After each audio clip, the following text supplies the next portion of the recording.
I was doing a site survey at one of the local quarries in my area. The last portion was the asphalt plant.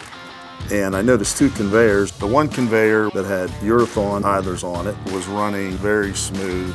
The other conveyor was just thumping, and there was just so much buildup. You had a 5-inch roll that was turning into an 8-inch roll, which was causing the belt to misalign, track off in the load zone, cause spillage and premature wear on the idlers and pulleys. The second conveyor, by putting the Urathons on that nothing was sticking to, you have absolutely no buildup. So I went and talked to the superintendent. His statement to me was that in his 45 years, it was the best product that he ever bought. His plan was to change out the other still idlers on the second conveyor to all Urathons. But the asphalt plants, this problem exists everywhere. Your roll's building up, you see the belts tracking off, see your pulleys, all the material building up, and then it's causing misalignment. I would say I got a product to solve that. The Urathon, nothing sticks to it.